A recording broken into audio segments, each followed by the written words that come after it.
Bobby, Tyrese Haliburton was playing really well. Like, I know there wasn't a huge sample size, but when his Achilles snapped, and I think all of us with the PTSD of Kevin Durant knew immediately with that signature sort of calf fat ripple that it was his Achilles. We all sort of said it to each other in the group chat. I was devastated.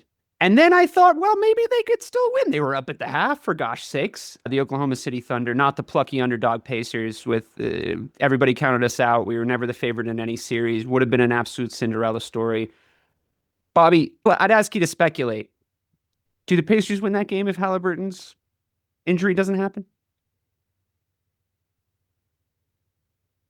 What a They definitely non-Bobby have a answer better that shot. was. He was playing great, and well, I mean, you think about it though. He was on point, and the reason they lost that game was turnovers, and that's what Halliburton really takes away from the Pacers. Is he's got the sure-handed pass, and he runs that offense in a way that they don't turn the ball over. So, considering turnovers were really the reason that they It was blew already that three third for four quarter, from I three. think so. You Right, and he know, was draining his shot. He was looking confident. and he was moving around really well. Like he was really looking amped up to win a game seven. He looked like he was. Yep. I just feel like, Mike. I mean, can I ask you to be the hypothetical demon here and say Yeah, sure. they would have won that Yeah. championship? Yeah, listen, of course they would have won the game. Halliburton was on a fucking tear. He still outscored 3 other Pacers in that game. He only played, what, 6 minutes? For them. So, I mean, that game, 2 of those other players that he outscored were starters. I mean, so yeah, I think the Pacers would have won that game. Halliburton was doing this entire playoff run where he was just making the NBA pay. I've said this 1,000 times, like, for voting him the most overrated. And he was showing them why he wasn't. It sucks. But on your Adam Silver comment, I really just think they just need to wear high tops. They really just do. This is what's Dr. happening Mike. when Dr. Mike's Yeah. here. He's put his stethoscope on, Yeah, and that's he's got the exactly. diagnosis. And the Yeah. answer is, in fact, not more cowbell this time. It is high top sneakers. I really I hadn't actually thought about this, and we do like to sort of be prepared. But if we're gonna go off the cuff on this, my response to that would be that makes a lot of sense. If there's anything that's changed drastically, everybody's seen these numbers, right? Like there was, I think, 40 Achilles injuries for the first 50 years of the league, and there's been 9 in the last 2 seasons, right? So Right. something has changed. It's been really drastic over the last few years, and it's honestly, directionally accurate. right, exactly. It's the percentages. The math would math if I had the numbers, but there's been a massive uptick. That's the point I'm trying to make. And that is the only thing I can think of. Think back to Zion Williamson's fucking shoe exploding. The form over function of the NBA sneaker that's basically been all downhill since the Jordan 1 might be responsible for this. You might not be wrong, quite frankly. Does Tatum wear low tops? Are Tatum's low tops? Yes. Yeah, Tatum. Same for Durant, KD? Kobe, Oof. Beal, and then Halliburton. All low High top. top. Dude, you might have just solved the case. You might have just cracked the whole thing wide open. We don't even need you to Call get Adam out of up the- right now.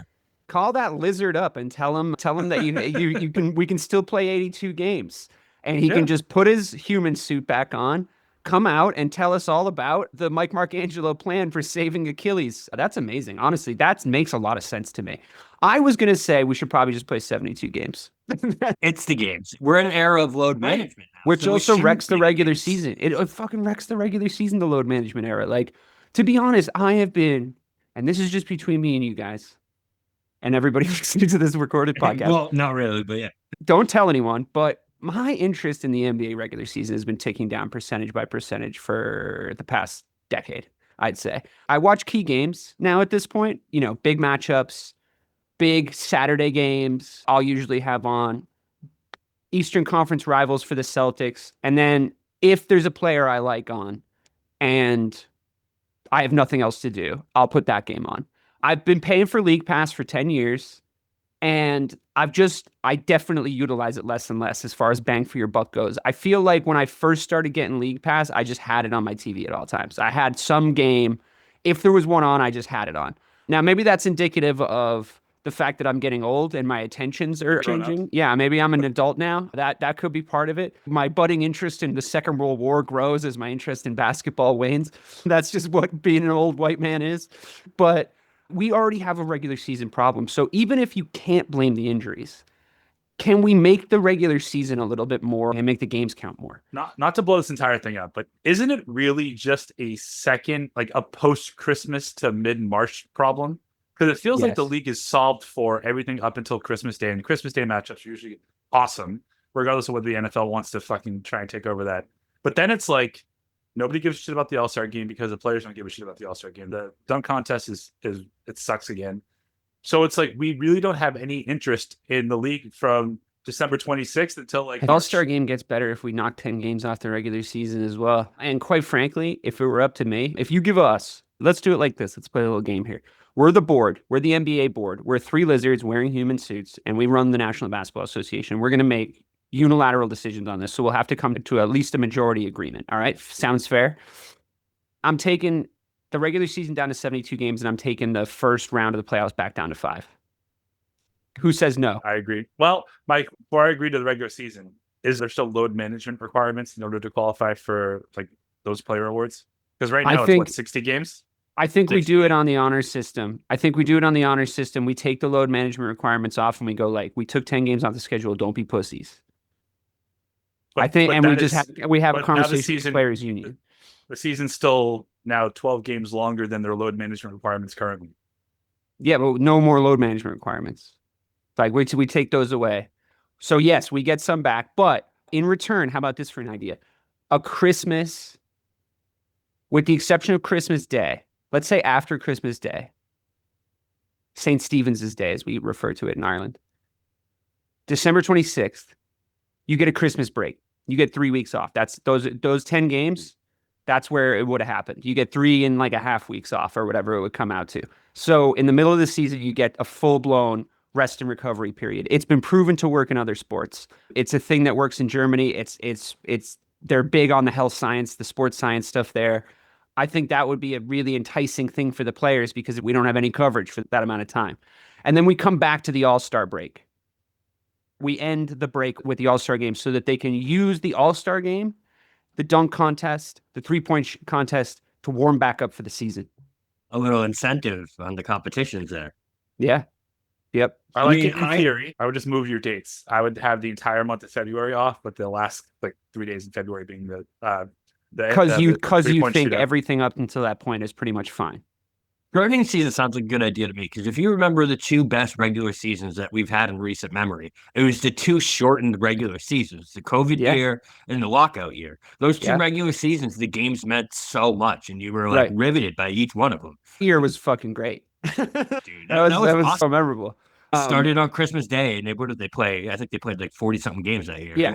But I think I agree with you wholeheartedly because the games count for more. Think about how every game feels in the NFL. I'm not asking to go down to, 18 games, but think about how every game feels in the NFL and the impact that it can have across the board. Secondly, I want to do away with the divisions. No more divisions. We're done with those.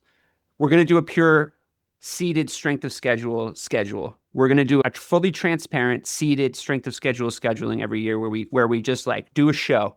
We put it on NBA TV, and like if TNT or ESPN wants to carry it on ESPN 3 or whatever, we do a show where we go, we're going to seed it. So like if you're the number 1 seed, you have a target on your back now. You have to play so many more like super competitive, difficult games, like because you're the champions last year, you were the number 1 seed last year, whatever.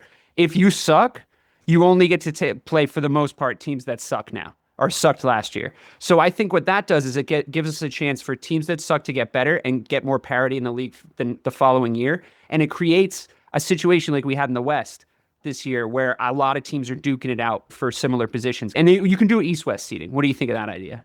I think again, in theory, that sounds awesome to me. Can I just make one more? Yeah. Just point of feedback. The winner of the NBA Cup, if they are a playoff team, is guaranteed home court, the playoffs. So the top 4 I love seed. that idea. I And need if the they're- NBA Cup to and it's matter. great. If they're not a playoff team, they're guaranteed a top 6 pick. What about if they're not? Yes. What? Let's not guarantee them a top 6 pick. Let's give them a 10% bump in their next lottery percentage chances. Like you give them one more ball, right? Like you get a 10% bump if you win the NBA Cup, or if they're not a playoff team, automatic playoff entrance. Or You bump out the play-in. 8 seed. It's the Play-in, play-in. automatic play-in. Yeah, instant play-in. There you Yeah. go. Definitely. I like all those ideas, and I think they could all work in tandem, to be honest with you, because some apply to a team. Like if the NBA Cup champion happens to be a team that isn't good, yeah, exactly, like a mid-table or lower team, then you have a situation where they're rewarded for that. Then it's built in the top teams as well because they get, oh, I wonder, automatic home court. Yeah, that works. So you get the automatic home court no matter what. I mean, I think that's an incentive, and it's an incentive for the lower ranked teams to do better. But I mean, I think the NBA Cup is kind of our best case scenario next season, to be honest with you. So if we're trying to win some shit next year, I think it should be NBA Cup time, to be honest. I think we should have a big picture of it on the wall because I don't know if I could draw it from memory at this point. We need it to matter more. I love that idea. Bobby, anything else to improve this league? Immediately remove Bronny James just out of spite. No, I think shortening the season is the number one thing for sure, because not only does it make the games more impactful, but then you get less of these injuries. I think we stick with the high top. Mandated high top sneakers. That was a brilliant idea. Mandated high top sneakers. Yes, we're making that a rule. We already decided that. We're gonna do like a Dr. House. We're gonna prescribe the cure, and we'll also put on a commission to do the research too, to like keep the numbers. Obviously, Cooper Flag went first, guys. Nobody's surprised there. New England's own. The San Antonio Spurs pick is in. They haven't chosen anybody yet. But yeah, unsurprisingly, actually, maybe a little surprisingly, considering the absolute schizoid behavior of the Dallas Mavericks front office that like somehow lucked them into this situation that they're in right now. Lucked. Perhaps a lizard that wears a human suit had something to do with it. Envelope theory. It doesn't do it with the same sort of panache as our David Stern used to do it, with the same sort of like, yes, I did, kind of attitude that David Stern had. Where he could be like, hey, we're going to trade Chris Paul, Dylan Harper, guard, to the San Antonio Spurs, by the way. Yeah, which was what I had on our mock draft board. No surprise there really either. I think he was probably the second best player in the draft. So, we're going to be more like David Stern in our imaginary NBA running. We're going to be more like, yeah, Chris Paul can't go play with Dwight Howard. That's not happening. We're going to block trades all the time. 3 Celtics fans run the league. The internet forums are going to be lit. I'd say we're probably going to let the Timberwolves win 1 or 2. What's that? Only if they go back to their old jerseys. The 90s Timberwolves jerseys were fire. We got to bring those back. Oh, yeah. Actually, what about this? Get rid of the Pelicans. Send that franchise to Seattle, right? Don't send the Oklahoma City Thunder back to Seattle, but do send that championship they just won as penance for leaving Seattle in the first place. You now owe the new Seattle Supersonics, formerly the New Orleans Pelicans, you now owe them that 1 ring that you just won. And you guys only get to protect 3 players in the expansion draft because nobody gives a shit about Oklahoma City. It's just worth noting that this is all because Haliburton blew his Achilles. That's how this entire thing just fucking spawned. Yeah, you gotta love it. Well, we've reinvented the league. We've fixed everything. I quite like it personally. All right. What do you think about OKC's legacy as a team? I mean, obviously they're positioned the best to win now and win later. They have a shitload of picks over the next few years. They're in a pretty nice position. They're pretty healthy. They're playing on easy mode at this point. They're a really good team. They're a really young team. They have so much upside. Probably more capital upside with an already good team combination than I've seen in any sport in a long time. They're fixed to sort of dominate over the next few years. So it might not really matter that this finals will be remembered as the finals where the Pacers lost more so than the Oklahoma City Thunder won, because it might be part of a Spursy type franchise dynasty. So do you think any of that's true? The Celtics got accused of a lot of things when they won their championship last year, and the parallels of the Oklahoma City Thunder's championship win are pretty crazy if you think about it. Even everybody was giving us shit for not having tough competition in the finals last year. On paper, I think we played better players than the Oklahoma City Thunder played. So what do you think? Are they going to be the biggest thing since sliced bread out in the West? Or is that very challenging West going to get harder? And how much in your head, I guess I sort of assumed, Bobby, I'll start with you. How much in your head is this franchise's win overshadowed by the storyline of the Indiana Pacers? Is that just me? Or is that what you think the collective conscious is going to think? So, no, I think it does have a little bit. I think the injury and the Pacers front puts a little bit of an asterisk on it, a tiny bit, just because we don't know what would have happened in that game 7. And, Indiana was definitely hanging in there. So I think it definitely puts a little bit of an asterisk on it, but I don't think it in the long run it's going to matter because this OKC team is just loaded. I mean, Chet Holmgren right now is probably at like 60 to 70% of the player that he's going to be. That dude has. Well, he had a couple of great defensive games, but they were basically able to live without him as a real go-to scoring threat for the entirety of the finals, which is like, he's still going to have the game that he has get better in that regard. So, they're already so good. I'm a little nervous. They missed the opportunity to join the under 20 loss club, which was a little disappointing to me. I thought that they were going to join that club. The Celtics missed made for such a good finals. Made for such a good finals. Everybody thought this, but I was thinking there was a chance that they were going to stay in the one loss in the playoffs club, which was the same thing really. But one loss in the playoffs is crazy. Like to have one series go 5 and have every other series go 4, like. It's just not something it's not how the Celtics win championships. I'll tell you that. That's just like not how they do it for the most part. So, or at least in my lifetime. But yeah, I mean, Mike, any dissenting opinion on that? Do you think we're going to remember this OKC team more than we're going to remember Indiana? I think people will remember the fact that the better team did win, but they should have won more decisively. And that the Haliburton injury was the reason why they won game 7. If you strip away everything else, this team was the best team from start to finish, just like we were last year in the East. They deserve to win. 1-2 punch at the top. I do just think the West, like if they were in the East, I think you could say this is a 5-year window where they could rattle off 3 or 4. But the West, man, I don't know. And now you never know over there. Like we're dealing with it now, the luxury tax in the second apron. There's only so much time that they have before these young players sign big deals. And then what? Yeah, that's a good point. I think then what is they just draft more sick young guys because they have so many fucking picks over the next million years because like the Clippers needed Paul George and like that didn't go that well. They got SGA and all those picks too. And one of those picks was J-Dub, which is like arguably that was their 1-2 punch coming in to win this thing. So you guys needed Paul George that badly. The Podcast P studio is moving all around the nation at this point. There's too many places to set up a new podcast for that guy at this point, but it's fine. I mean, we probably benefited from the most lopsided trade 2 trades ago. And, we didn't shut the fuck up about it for 10 years. Now, since the Luka trade has happened, although looks like the Mavs are going to be pretty good all of a sudden, like pretty quickly again. Cooper Flag, Kyrie Irving, Anthony Davis. I mean, I think that's a lot of firepower. That's a lot of scoring firepower. Cooper Flag, to be fair, is 18. So, like, let's see what we can accomplish with him. But you know what is crazy, though, is the Spurs having the number 2 overall pick. I would have loved to see them try whatever they needed to try to go up and get Flag at 1 to pair him with Wemby. Because like, I mean, that's just like, I don't even know if my imagination could really reach that because I know we sort of yada-yada'd over the first overall pick just because there's been so much Cooper Flag discourse, but I have done a little bit of research on the guy. Like, where does he rank in the history of like overall, number 1 overall, like hype picks? Pretty high, to be honest with you. Like, he's the real deal. I don't think there's much of a chance of them getting this one wrong. I think the fact that they were able to get Luka.